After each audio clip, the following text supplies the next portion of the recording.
Hello student, welcome back.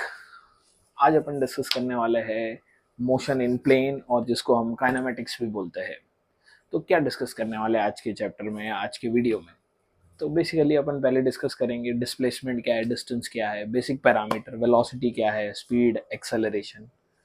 फिर अपन उसके बाद जाएंगे इक्वेशन ऑफ मोशंस पे, और इन सभी टॉपिक पे अपन एक एक दो न्यूमेरिकल भी प्रैक्टिस करेंगे ताकि अपना अंडरस्टैंडिंग एकदम थरो हो जाए। तो चलो बिना किसी देरी के शुरू करते हैं।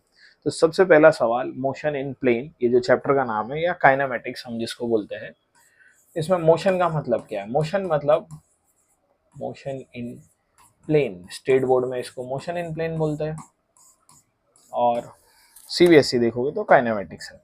तो पहले समझते हैं मोशन का मतलब क्या है। मोशन मतलब when object move from one position to other, when object move from one position to other position with respect to observer. ये बहुत जरूरी है भाई, विथ रिस्पेक्ट टू ऑब्जर्वर। जब ऑब्जेक्ट एक पोजीशन से दूसरे पोजीशन पे जाता है, किसके रिस्पेक्ट में? ऑब्जर्वर के। पूरे मोशन में ऑब्जर्वर बहुत इंपॉर्टेंट चीज है, तो ध्यान देना है इस बातों पे। छोटी छोटी बातें एकदम अच्छे से दिमाग में होनी चाहिए। देखो क्यों ऑब्जर्वर इंपॉर्टेंट है, इस बात को समझते हैं। जैसे ये एग्जांपल मैं बहुत लेता हूँ। जैसे ये मान लो ट्रेन हो गया, बराबर। इस ट्रेन में आप बैठे, इधर ये ए, इधर आपका दोस्त बैठा है बी, इधर आपका एक और दोस्त है जो प्लेटफॉर्म पे खड़ा है। इसको अपन क्या बोलते हैं? ग्राउंड। ये किधर है? ग्राउंड पे। ग्राउंड मतलब ऐसा ऑब्जर्वर या ऐसा ऑब्जेक्ट जो रेस्ट में है, जो रुक के देख रहा है, वो खुद मोशन में नहीं है। तो इसको बोल रहे हैं अपन सी, बराबर। अब ये जो ट्रेन में बैठे, ये ट्रेन का स्पीड है लेट्स से वी। ट्रेन का स्पीड कितना है? वी। ट्रेन कितने स्पीड से जा रहा है? वी वेलोसिटी से ट्रेन आगे जा रहा है। अब मेरे को बताओ, ये जो बी है, बी, वो ए के लिए रेस्ट में रहेगा या मोशन में? आप और आपका दोस्त ट्रेन में बाजू बाजू में बैठे, तो आपका दोस्त आपको रेस्ट पे दिखाई देगा। तो वही मैं पूछ रहा हूँ कि ये जो बी है वो ए को कैसे दिखाई देगा? रेस्ट में दिखाई देगा। मतलब जो बी का वेलोसिटी है, किसके रिस्पेक्ट में? ए के रिस्पेक्ट में, वो जीरो है। तो यहाँ ऑब्जर्वर कौन है? जब आप ऐसे लाइन लिख रहे हैं तो ऑब्जर्वर कौन है? ए।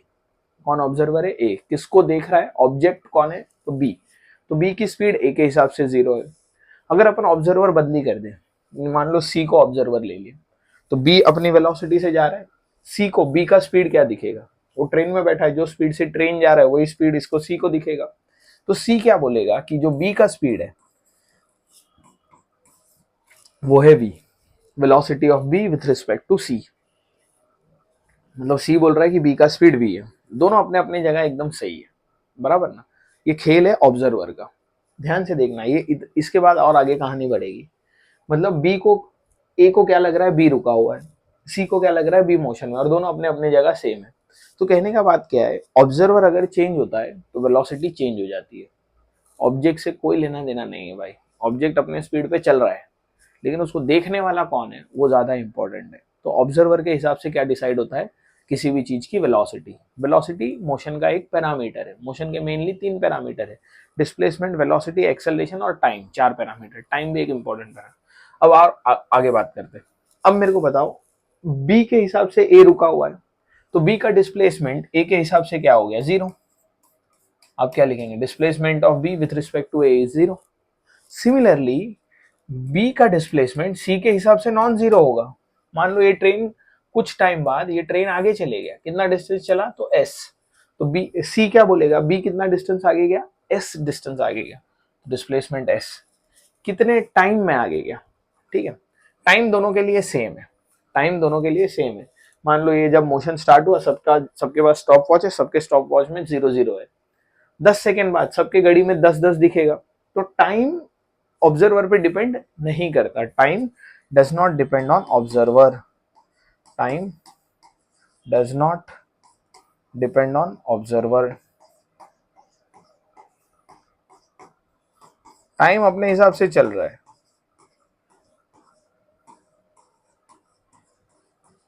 बराबर, टाइम को ऑब्जर्वर से कोई लेना देना नहीं, कौन देख रहा है कौन नहीं, टाइम अपना चल रहा है। ऑब्जर्वर से किस चीज को फर्क पड़ता है, वेलोसिटी को, डिस्प्लेसमेंट को। एग्जांपल लेने का पर्पस यही है कि सेम ऑब्जेक्ट है लेकिन ए को रुका हुआ दिख रहा है, बी को मोशन, सी को मोशन में दिख रहा है। सेम अगर ये मोशन में दिख रहे हैं तो बिल्कुल इनका एक्सेलरेशन भी कुछ होगा। बी का एक्सेलरेशन ए के हिसाब से 0 होगा लेकिन बी का एक्सेलरेशन सी के हिसाब से कुछ होगा। लेट्स से ये ए एक्सेलरेशन से आगे जा रहा है ट्रेन, समझ रहे। तो वेलोसिटी, डिस्प्लेसमेंट, एक्सेलरेशन ये डिसाइड होता है ऑब्जर्वर के हिसाब से, जबकि टाइम डिसाइड होता है अपने हिसाब से। टाइम किसी के हिसाब से भी डिसाइड नहीं होता, टाइम को ऑब्जर्वर से कोई लेना देना नहीं है, ये पॉइंट याद रखें। देखो ऑब्जर्वर बहुत इंपॉर्टेंट चीज है। आज तक जो भी आप पढ़ते थे ना, जैसे मान लो आपने स्कूल में भी क्वेश्चन सॉल्व किए रहेंगे कि velocity of car is 100 kilometre per hour, तो वेलोसिटी जब भी बताते हैं ना तो कौन देख रहा है ये बताना जरूरी है। आपने बोल दिया 100 किलोमीटर पर आवर, लेकिन किसके रिस्पेक्ट में? यही मान लो ये कार है तो बी का स्पीड बोल दिया, मान लो कार का स्पीड यानी बी का स्पीड, बी रुका हुआ है तो बी का स्पीड 100 है, लेकिन किसके हिसाब से, ए के हिसाब से या सी के हिसाब से? ये अपन ने कभी डिस्कस ही नहीं किया स्कूल में। तो जहां आप बात नहीं कर रहे ना कि ऑब्जर्वर कौन है, उसका मतलब है बाय डिफॉल्ट ऑब्जर्वर कौन है, ग्राउंड है। ग्राउंड मतलब ऐसा इंसान जो मोशन को रुक के देख रहा है, ग्राउंड का यही मतलब होता है, ठीक है। तो अपने को दो चार बातें यहाँ समझ में आ रही है। हमेशा वेलोसिटी, डिस्प्लेसमेंट, एक्सेलरेशन ऑब्जर्वर के हिसाब से डिसाइड होगा कि कौन देख रहा है, उस हिसाब से ये चीजें चेंज होंगी। दूसरा पॉइंट, अगर ऑब्जर्वर का जिक्र नहीं है, जैसे अभी तक क्वेश्चन करते सिर्फ लिखा रहता था velocity is 100 kilometre per hour, ऐसे केस में velocity of car is 100 kilometre per hour, ऐसे केस में ऑब्जर्वर बाय डिफॉल्ट किधर है, ग्राउंड पे रुका हुआ ऑब्जर्वर है, बराबर। तो ये क्या हो गया, velocity of car with respect to ground, ऐसे लिखेंगे सी, और इधर जी लिख सकते हैं। अब जी मतलब ग्राउंड, ग्राउंड का मतलब क्या है, ऐसा इंसान जो रुक के देख रहा है। अपने लिए ग्राउंड कौन है अभी, सी है, जिसका खुद का वेलोसिटी 0 है। तो ये एक बात हुआ, वेलोसिटी ऑब्जर्वर के हिसाब से डिसाइड होगा। अगर ऑब्जर्वर नहीं लिखा तो बाय डिफॉल्ट ऑब्जर्वर कौन हो गया, ग्राउंड हो गया। ये 2 पॉइंट हुए। तीसरा पॉइंट, जो टाइम है वो ऑब्जर्वर से रिलेटेड नहीं है। टाइम को कोई मतलब नहीं है कौन देख रहा है कौन नहीं, वो अपने हिसाब से चल रहा है। तो time does not depend on observer. एक और पैरामीटर होता है जो ऑब्जर्वर पे डिपेंड नहीं करता, वो है डिस्टेंस बिटवीन टू ऑब्जेक्ट। जैसे मान लो ए और बी के बीच में जो गैप है, मान लो ये 10 फीट का गैप है, तो ए को बी कितना दूर दिखाई देगा, 10 फीट। ए को दिखेगा ना बी उससे 10 फीट दूर है, उतना ही गैप सी को भी दिखेगा। सी को भी दिखेगा कि बी ए से 10 फीट दूर है। तो जो गैप बिटवीन टू ऑब्जेक्ट होता है वो भी ऑब्जर्वर पे डिपेंड नहीं है। सो गैप बिटवीन या distance between two object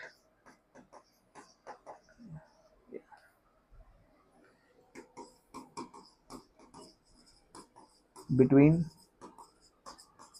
two object does not depend on observer, does not depend on observer। ये सब बेसिक बातें अच्छे से पकड़ लो भाई। तो ऑब्जर्वर पे क्या क्या डिपेंड है, वेलोसिटी, डिस्प्लेसमेंट, एक्सेलरेशन। ऑब्जर्वर पे क्या डिपेंड नहीं है, तो टाइम और दो ऑब्जेक्ट के बीच का डिस्टेंस ऑब्जर्वर पे डिपेंड नहीं है। तो ये बेसिक बातें हुई मोशन के बारे में। तो वही जो मोशन के डेफिनेशन में लिखा ना अपन ने, विथ रिस्पेक्ट टू ऑब्जर्वर, एक ऑब्जेक्ट एक पोजीशन से दूसरे पोजीशन पे जा रहा है, तो किसके रिस्पेक्ट में जा रहा है, तो ऑब्जर्वर। यहाँ पे देखो ना इसी एग्जाम्पल में, ये बी ये पोजीशन से ये पोजीशन पे पहुंचेगा, लेकिन ये ऑब्जर्वर कौन है, सी। सी के हिसाब से ये यहाँ पहुंचा, ए के हिसाब से तो बी रुका हुआ है। तो मोशन हमेशा डिसाइड होता है ऑब्जर्वर के हिसाब से। क्लियर है इधर तक बातें? चलो बहुत बढ़िया। अब आते हैं बेसिक पैरामीटर पे जो मोशन के लिए इंपॉर्टेंट है। तो सबसे पहले जो आता है वही है डिस्टेंस और डिस्प्लेसमेंट। तो छोटी छोटी बातें फटाफट डिस्कस कर लेते हैं। डिस्टेंस क्या होता है और डिस्प्लेसमेंट क्या होता है। डिस्टेंस और डिस्प्लेसमेंट ध्यान देना। अब डिस्टेंस यानी actual path travel by object. Object ने हकीकत में क्या पाथ ट्रेवल किया, actual path travel by object. और डिस्प्लेसमेंट क्या है, shortest path between initial and final position. Initial and final position, दोनों बात को एकदम अच्छे से समझ लो। डिस्टेंस मतलब हकीकत में ऑब्जर्वर मतलब ऑब्जेक्ट कितना चला, और डिस्प्लेसमेंट मतलब शॉर्टकट वाला रास्ता। समझो इसको, जैसे मान लो ये मोशन ए से स्टार्ट हुआ, यहाँ से ऑब्जर्वर मतलब ऑब्जेक्ट इधर गया बी पे, और बी से ये किधर गया सी पे गया। तो ए और बी के बीच में जो गैप है, लेट्स से ये 3 मीटर का गैप है, और बी और सी के बीच में जो गैप है वो 4 मीटर का गैप है। तो इस केस में डिस्टेंस कितना हो जाएगा? डिस्टेंस हो गया एक्चुअल पाथ ट्रेवल, मतलब ए से कोई निकला वो बी तक गया, बराबर, फिर बी से वो किधर गया सी पे गया। तो ये 3 मीटर हो गया, ये 4 मीटर, तो कितना पाथ ट्रेवल किया? 3 + 4 7 मीटर ट्रेवल किया। ये हकीकत में इतना ट्रेवल किया, दिस इज 7 मीटर, बराबर। ये हो गया डिस्टेंस। अब डिस्प्लेसमेंट क्या है? इनिशियल और फाइनल पोजीशन। ये इनिशियल है ए, फाइनल क्या है सी, इन दोनों के बीच में ये जो शॉर्टकट वाला रास्ता है उसको क्या बोलते हैं? डिस्प्लेसमेंट। तो डिस्प्लेसमेंट क्या हो जाएगा इधर? डिस्प्लेसमेंट हो जाएगा अंडर रूट ऑफ, आप बिल्कुल ये निकाल सकते पाइथागोरस थ्योरम से, 3² + 4² कितना हो गया? 5² हो गया, 5 हो गया, 25, यानी ये कितना हो जाएगा? 5 हो जाएगा। आप समझिए डिस्प्लेसमेंट मतलब स्टार्टिंग और एंडिंग के बीच का शॉर्टकट वाला रास्ता। अब एक एग्जांपल लेते हैं इस बात पे। एक डिस्टेंस एक स्केलर क्वांटिटी है, ये छोटा छोटा बात है। डिस्टेंस कैसा क्वांटिटी है? स्केलर। जबकि डिस्प्लेसमेंट कैसा क्वांटिटी है? वेक्टर। ये पॉइंट याद रखना है, ये स्केलर है, ये क्या है? वेक्टर है। आओ इसी पे क्वेश्चन करते हैं। जैसे मान लो एक एग्जांपल लेते हैं कि सर्कल में एक एथलीट घूम रहा है, एक एथलीट सर्कुलर ट्रैक पे भाग रहा है। तो अपने को क्या बताना है उसमें? उसका डिस्टेंस और डिस्प्लेसमेंट ध्यान देना। जैसे मान लो ये सर्कुलर ट्रैक है, किधर गया?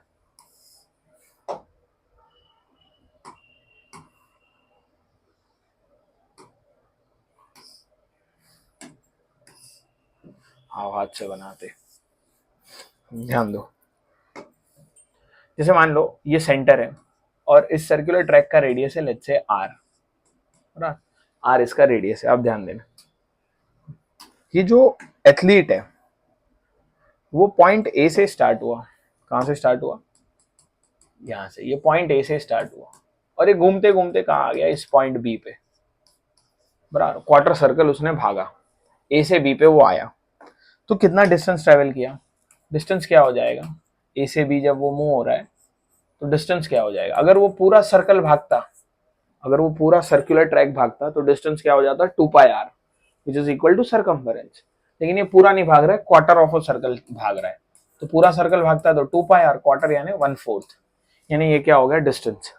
अब डिस्प्लेसमेंट क्या है? ध्यान देना, स्टार्टिंग और एंडिंग पॉइंट को कनेक्ट करूं, ये स्टार्टिंग ये एंडिंग, इसको कनेक्ट करूं, ये क्या हो गया? डिस्प्लेसमेंट। तो डिस्प्लेसमेंट क्या है? डिस्प्लेसमेंट कितना आएगा? ध्यान देना, ये रेडियस है आर, ये भी आर, तो ये हाइपोटेनियस हो गया। पाइथागोरस से आप बिल्कुल बता सकते हैं कितना होगा? √2 टाइम्स आर। तो डिस्प्लेसमेंट कितना हो गया? √2 टाइम्स आर। आप बात समझ रहे? अगर सर्कुलर ट्रैक पे भाग रहा है, ए से बी गया तो कितना? 1/4 ऑफ अ सर्कल, तो 2πr/4, क्योंकि 1/4 भागा पूरे सर्कल का। और डिस्प्लेसमेंट क्या हो गया? ये तो डिस्प्लेसमेंट क्या आ गया? √2r। ठीक है, ये छोटी छोटी बातें जो आपको दिमाग में रखनी है। फिर आते हैं दूसरे पॉइंट पे, वेलोसिटी पे। वेलोसिटी क्या है समझना। वेलोसिटी, यहाँ बेसिकली आप 3 वेलोसिटी पढ़ेंगे, एवरेज वेलोसिटी, इंस्टेंटेनियस वेलोसिटी और यूनिफॉर्म वेलोसिटी। तो समझते हैं इनको। देखो वेलोसिटी का क्या मतलब है? वेलोसिटी जो आज तक अपन पढ़ते आ रहे हैं, वेलोसिटी वेलोसिटी वेलोसिटी जो पढ़ रहे हैं, जो आप लिखते हैं ना डिस्प्लेसमेंट अपॉन टाइम, वो एवरेज वेलोसिटी होती है। एवरेज वेलोसिटी क्या होती है? Displacement upon time, displacement upon time, this is average velocity. कुछ नहीं बोला है, मतलब क्या हो गया? Average velocity. एवरेज का मतलब समझते हैं। जैसे मान लो आप मुंबई से लोनावाला जा रहे हो, 300 किलोमीटर है और 3 आवर का जर्नी है, तो टोटल डिस्प्लेसमेंट कितना हो गया? 300 किलोमीटर। कितना टाइम लगा? 3। तो आप क्या करेंगे? डिस्प्लेसमेंट अपॉन टाइम, आपका आंसर आएगा 100। क्या इसका मतलब ये है कि आपका गाड़ी थ्रू आउट 100 की स्पीड पे था? नहीं, जहाँ सिग्नल आया वहाँ गाड़ी रुक गया था, जहाँ ट्रैफिक था वहाँ 30 40 50 पे चल रहा था, जहाँ हाईवे मिला वहाँ 120 130 पे गाड़ी जा रहा है। तो इन सब का पूरे जर्नी का एवरेज कितना आया? 100 किलोमीटर पर आवर। इसको क्या बोलते हैं? Average speed. दूसरी होती है instantaneous speed. Instantaneous speed instantaneous velocity लिखते हैं, ठीक है, इंस्टेंटेनियस वेलोसिटी। अब क्या होता है इंस्टेंटेनियस वेलोसिटी? इंस्टेंटेनियस वेलोसिटी यानी एक स्पेसिफिक इंटरवल, इंटरवल भी नहीं, एक स्पेसिफिक टाइम पे। जैसे अगर मान लो आप 2 बजे निकले लोनावाला के लिए, आपका दोस्त आपको फोन करता है 10 मिनट बाद, 2:10 में, उसको बोलता है भाई गाड़ी का स्पीड बता। तो एक स्पेसिफिक इंस्टेंस हो गया ना 2:10 पे, तो आप कैसे बताएंगे? स्पीडोमीटर देखेंगे, जो भी स्पीड है वो बताएंगे। समझ में आ रहा है? तो ये इंस्टेंटेनियस है। इंस्टेंटेनियस मतलब एक स्पेसिफिक टाइम पे गाड़ी का स्पीड कितना था। एवरेज का मतलब क्या है? पूरे जर्नी का एवरेज निकाल लिया। समझ में आ रहा है? तो इंस्टेंटेनियस और एवरेज का डिफरेंस मेरे ख्याल से आपके दिमाग में एकदम क्लियर है। अब इसको एग्जाम में कैसे लिखना है? इंस्टेंटेनियस वेलोसिटी को आप क्या लिखते हैं? v इज इक्वल टू, बिल्कुल आप इसको लिखते हैं D S by D T. Rate of change of displacement is velocity. What is velocity? Rate of change of displacement. यही बताना चाह रहा था। वेलोसिटी क्या होता है? Rate of change of displacement. Rate of change of displacement. Rate of change of displacement. Displacement rate मतलब time के हिसाब से कैसे चेंज हो रहा है, उसी को बोलते हैं वेलोसिटी। समझते हैं एक एग्जांपल लेके। मान लो किसी चीज का डिस्प्लेसमेंट आपको दिया है 3t² प्लस 4t प्लस 5, ऐसे दे रखा है। ये डिस्प्लेसमेंट का इक्वेशन है। मतलब ये इक्वेशन से अपने को एक बात समझ में आ रहा है, इक्वेशन, ये जो डिस्प्लेसमेंट है वो टाइम के हिसाब से चेंज हो रहा है। जैसे जैसे टाइम चेंज होगा एस का वैल्यू चेंज होगा। टाइम का वैल्यू 1 रखो तो एस का कुछ वैल्यू आएगा, टाइम का वैल्यू 2 रखो तो एस का कुछ वैल्यू आएगा। यानी ये बात तो समझ में आ गई कि डिस्प्लेसमेंट टाइम के हिसाब से क्या हो रहा है? चेंज हो रहा है। अब आपको सवाल आता है find velocity, find velocity, velocity at 3 second. जब घड़ी में 3 सेकेंड हुआ तब वेलोसिटी बताओ। तो बिल्कुल अपन बता देंगे, इसका सॉल्यूशन लिखेंगे। वेलोसिटी क्या होगा? D S by D T. करो इसको differentiate, D by D T of, differentiation आना चाहिए भाई, एक वीडियो में डाल दूंगा डेरिवेटिव इंटीग्रेशन का भी। 3t² plus 4t plus 5। समझ रहे हैं? 3t² plus 4t plus 5। इसको थोड़ा जूम आउट करते हैं।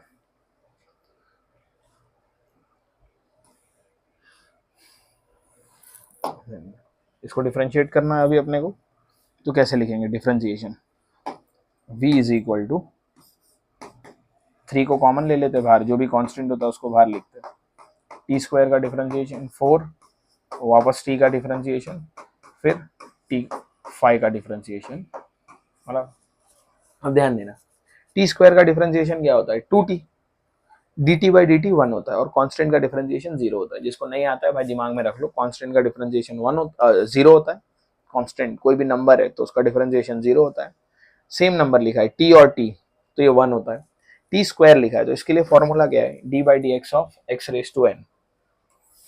ये एक फॉर्मूला है, ठीक है। अभी मैं यहाँ सीधा रिजल्ट लिख रहा हूँ, x रेस टू n। आपको ये दिमाग में रखना है, d by D X of x raise to n। तो इसको क्या लिखते हैं? n into X raise to n minus 1। अभी अपने यहाँ x की जगह क्या है? t है। n की जगह कितना है? 2। तो अब ये लगाओ n into X raise to n minus 1, यानी 2 इंटू n। ये क्या लिखा? n into X raise to n minus 1। ये हो गया t² का differentiation, plus 4 dt by D T 1 हो गया, और ये क्या हो गया? 0। तो वेलोसिटी मिला आपको 3 टू द 60 प्लस 4। अब देखो ये जो वेलोसिटी है ये भी तो टाइम पे डिपेंड कर रहा है ना, वेलोसिटी भी टाइम पे डिपेंड कर रहा है। इसलिए आपको बोला है वेलोसिटी कब बताना है? जब टाइम कितना है? 3 सेकेंड है। तो आप रखो at 3 second, at t equal to 3 second, आपको वेलोसिटी मिलेगा 6 इंटू 3 प्लस 4, कितना हो गया? 18 और 4 22 मीटर पर सेकेंड। समझ रहे इस बात को? चलो, बहुत स्टूडेंट मेरे को इसमें डाउट पूछते, सर ये जो टाइम है 3 सेकेंड, इसको सीधा इधर रख दिया तो और बाद में डिफरेंशिएट किया तो कैसे? नहीं आएगा। देखो आपने टाइम इधर रख दिया ना तो कुछ कांस्टेंट वैल्यू आएगा और कांस्टेंट का डिफरेंशिएशन 0 हो जाएगा।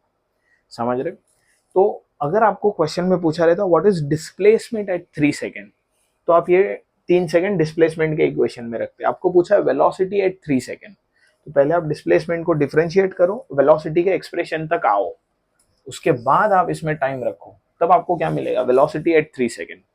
समझ रहे ना? चलो अब आते हैं नेक्स्ट पे।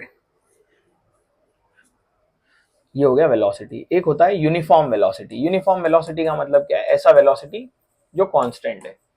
यूनिफॉर्म वेलोसिटी, यूनिफॉर्म का मतलब क्या है? Constant velocity, constant velocity, constant velocity. समझना, अगर आपको इसका ग्राफ ड्रॉ करना हो, मतलब टाइम के हिसाब से वेलोसिटी चेंज ही नहीं हो रहा है। मतलब गाड़ी जैसे मान लो एकदम हाईवे पे पूरा रोड खाली है, आपने पूरा एक्सेलरेटर दबा दिया, गाड़ी का स्पीड 120 कंटिन्यूअसली, एकदम पूरा बहुत लंबा हाईवे 20-30 किलोमीटर, आप सीधा स्ट्रेट रोड कांस्टेंट स्पीड से जा रहे हैं, इसको क्या बोलेंगे? ऐसे आपके गाड़ी का स्पीड कांस्टेंट है। ये क्या है? टाइम। और ये क्या है? वेलोसिटी। तो टाइम तो आगे बढ़ रहा है लेकिन वेलोसिटी वो का वही है। इसको क्या बोलते हैं? यूनिफॉर्म वेलोसिटी या कांस्टेंट वेलोसिटी। जब भी वेलोसिटी कांस्टेंट हो उस केस में इंस्टेंटेनियस और एवरेज का वैल्यू सेम हो जाता है। जब भी वेलोसिटी कांस्टेंट रहेगा तो in this case instantaneous velocity is same as average velocity. कभी एमसीक्यू में आ गया तो ये क्लिक होना चाहिए आपको, लॉजिकल बात है ना। मान लो पूरा थ्रू आउट एवरेज क्या आएगा? कोई चीज कांस्टेंट है तो उसका एवरेज भी वही वैल्यू आएगा। जैसे समझो क्लास में मैथ्स का पेपर हुआ, 100 मार्क्स का पेपर था, सबको 60 मार्क्स आया, सबको एकदम जम के कॉपी किया लग रहा है, सब लोगों ने एकदम डिट्टो पेपर लिखा, सबको 60 मार्क्स आया, तो उस क्लास का एवरेज भी क्या होगा? 60 होगा। समझ रहे? और किसी एक बच्चे को पूछा जाए तुमको कितना मार्क्स आया, तो उसको भी 60 आएगा। समझ रहे? तो यही बात हो रहा है, अगर कोई चीज कांस्टेंट वेलोसिटी से जा रहा है तो उसका एवरेज भी क्या आएगा? वही। और जो उसके इंस्टेंट पे, मान लो 3 बजे पूछा, 3 बजे स्पीड था 120, 4 बजे पूछा तब भी 120, 4:05 पे तब भी 120, और एवरेज भी 120 है क्योंकि सबका वैल्यू सेम है। तो ये बात दिमाग में रखे, जब भी यूनिफॉर्म वेलोसिटी होता है तो इंस्टेंटेनियस वेलोसिटी और एवरेज वेलोसिटी क्या हो जाता है? सेम हो जाता है। ठीक है, यूनिफॉर्म वेलोसिटी के केस में ये उसका ग्राफ है यूनिफॉर्म वेलोसिटी का, कि भाई टाइम तो आगे बढ़ रहा है लेकिन वेलोसिटी सेम का सेम ही है थ्रू आउट। तो ये एक पॉइंट हो गया इसमें। अब आते हैं स्पीड पे। स्पीड क्या है? Speed is a scalar quantity.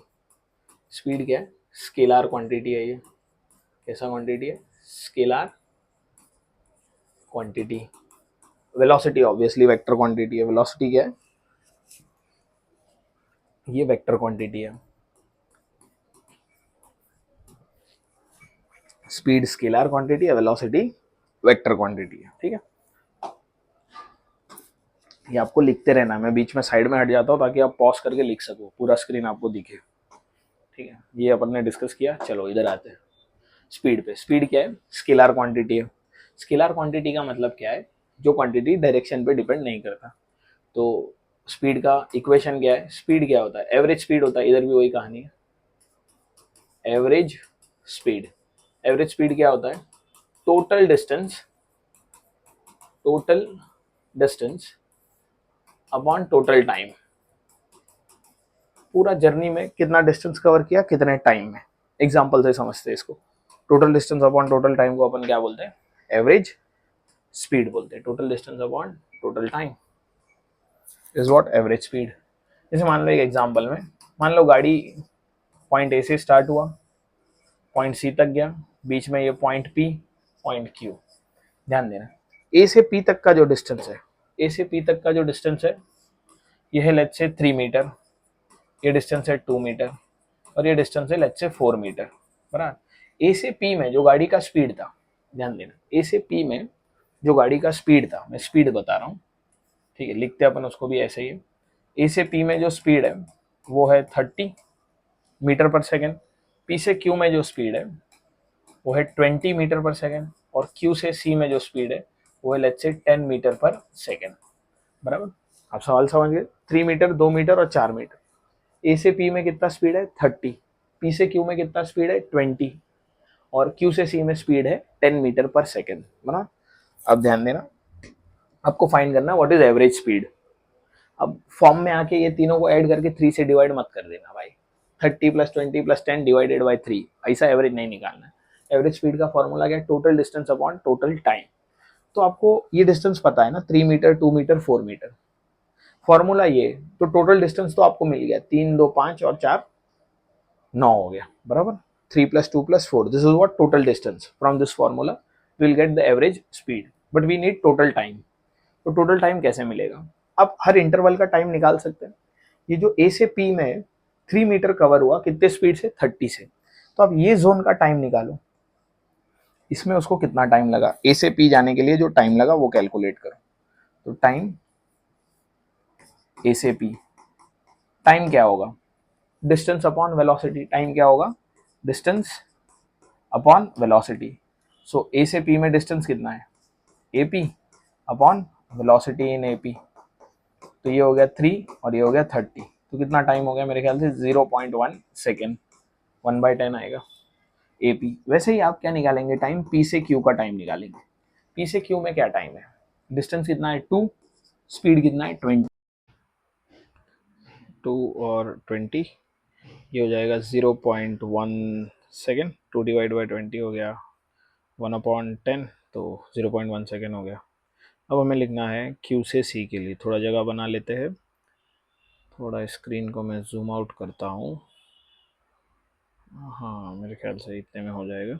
तो टाइम क्यू से सी में जो डिस्टेंस चला वो है 4 मीटर, और जो स्पीड है वो है 10 मीटर पर सेकेंड। तो 4 डिवाइड बाई 10 करेंगे तो अपने को मिल जाएगा, हो गया 2/5 यानी 4/10 यानी हो गया 0.4 सेकेंड। इसको लिखेंगे 0.4 सेकेंड। अब हमारे पास तीनों इंटरवल का टाइम है, और ये टाइम को हम इस फॉर्मूले में रखेंगे, इंडिविजुअल टाइम रखेंगे तो तीनों को ऐड करके टोटल टाइम मिल जाएगा। और टोटल डिस्टेंस हमें पता ही है, विच इज़ 3 + 2 + 4, यानी टोटल डिस्टेंस हो गया 9, और टोटल टाइम हो गया मेरे ख्याल से 0.1, 0.1 और 0.4। तो लिख लेते हैं इस बात को, तो हमें मिल जाएगा एवरेज स्पीड। तो एवरेज स्पीड का फॉर्मूले में ये वैल्यू सब्स्टिट्यूट करते तो total distance upon total time से हमारा आंसर आ जाएगा। तो लिखा जाए एवरेज स्पीड, ये हो जाएगा टोटल डिस्टेंस इज़ 3 + 2 + 4 होगा। तो इसको लिखते हैं हम इसी फॉर्मूले के हिसाब से, ये पूरा कैलकुलेशन है। तो 3 + 2 + 4, और डिनोमिनेटर में टाइम हो गया हर इंटरवल का, पहले इंटरवल का 0.1, फिर दूसरे का 0.1 और आखिरी वाले का 0.4 मीटर। तो जब हम ये सब ऐड करेंगे तो ये कितना हो गया, 9/0.6 हो गया, 9/0.6। यस, इसको हम 10 से मल्टीप्लाई डिवाइड कर देंगे तो हो जाएगा 90/6। बिल्कुल हम इसको लिख सकते हैं 30/2, और ये हो जाएगा 15 मीटर पर सेकेंड। यस, ये हो जाएगा 15 मीटर पर सेकेंड। ये आ गया एवरेज स्पीड। अब ये बात ध्यान देना है, देखो एवरेज स्पीड निकालने का तरीका ये है। अगर आप सोचो कि इंडिविजुअल वेलोसिटी का को ऐड कर दो, क्योंकि हमें हर इंटरवल की वेलोसिटी दी है 30 + 20 + 40 डिवाइडेड बाय, आप सोचो 3 कर दो जैसे आप नॉर्मली एवरेज करते हैं, तो गलत आंसर आएगा आपका। तो ये कितना हो जाएगा, देखो 30 + 20 + 10 दिया है, सॉरी 30 20 10, और ये हो गया मेरे ख्याल से 60/3। तो ये आता है कुछ 20। ये बिल्कुल गलत है, समझ रहे ना आप, जैसे नॉर्मली एवरेज निकालते उस तरीके से एवरेज नहीं निकालना है, अदरवाइज गलत हो जाएगा। ये बात समझो आप, ठीक है। तो ये एवरेज इस तरीके से निकालेंगे तो 20 आएगा, लेकिन अपना आंसर कितना आ रहा है, 15 मीटर पर सेकेंड आ रहा है। तो लेक्चर इधर तक ही रखते हैं, बाकी नेक्स्ट लेक्चर में आगे कंटिन्यू करेंगे।